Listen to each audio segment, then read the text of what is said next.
How's it going, everyone? Doc here with Eyes Wide Shot Gaming, and today we are going to take an in-depth look at the latest trailer, the Summer Game Fest trailer, and even do a detailed breakdown of what we know about each of the new characters that we saw. Don't forget to like, comment, and subscribe to stay up to date on all of your First Descendant news, info, builds, and breakdowns, as well as many other games. Let's begin with the Summer Game Fest release date trailer that we got a few days ago and see what we can learn or even speculate. Aside from this being a beautiful cinematic, we saw a few new characters, starting off with Luna, a descendant based around music who, as far as we know, won't be available on release day, but further down the road. During a recent interview with the developers of the First Descendant, they mentioned that while playing Luna, we will have a feeling of rhythm along with all the exciting action and gunfire. Definitely a character that reminds us a mix of Octavia from Warframe and Lucio from Overwatch. We will just have to wait and see how exactly she functions and what her skills entail, as the Nexon website has not yet updated anything in regards to a skill list for Luna or any of the never-before-seen descendants. Our next brand new descendant is Enzo. We see him standing at the war table listening intently to the battle plans 35 seconds into the video. What we do know about him is he seems to be some type of mortar character. His skills are still unknown, but from the few clips of him that we do see, there is a mortar he calls in, as well as in the newest cinematic gameplay trailer, we see him dodging away from enemies while seemingly planting some form of explosives on said enemies.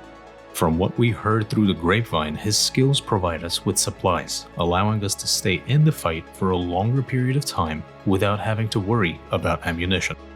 Let's move on to our next descendant, which is Asimo. This seems to be a descendant, according to the developers, that handles explosives and has abilities that revolve around him colliding and detonating on enemies, similar to one of Kyle's skills. Asimo, along with Blair and Lepic, are considered to be the three goofballs out of the descendants, allowing the developers to have some playful and funny banter either between the three or from them towards the enemies. Finally, our last descendant, and one that I am most excited about, we have Eugen. As the developers have said, this is a character that has healing abilities and will be a high commodity for any squad in later game. Having a descendant that focuses healing is an absolute must for many late game endeavors. We unfortunately don't know any of their skills or how they function, but we can imagine they function similar to how J-Bear's healing turret worked, if not better. The Nexon website has yet to update to give us any more info on this character's background or skills. Aside from these four new characters, we also get peeks at some very interesting reveals. For starters, I am sure we are all wondering what's going on with Valby and why is she able to have her helmet off. One guess is something to do with the implementation of Eugen, and perhaps he somehow managed to heal her using his abilities.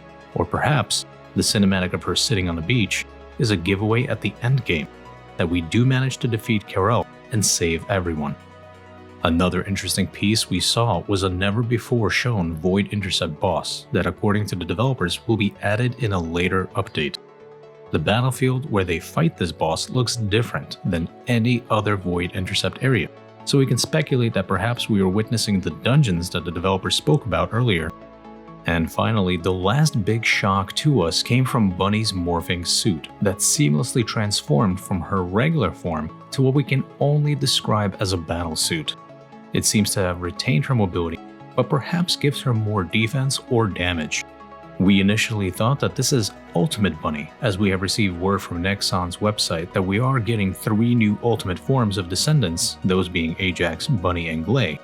But from further analysis, we see that the suits don't match between Bunny and Ultimate Bunny. So we wonder if her abilities will be altered in some way, shape, or form, or if this is just something being added to her arsenal of skills. Again, we can only speculate and wait until the release date of July 2nd. We always love to hear from our viewers and subscribers, so what do you think of this new morphing bunny? Don't forget to comment down below and tell us, as well as give us some info on who out of the 4 never-before-played descendants you are most excited about.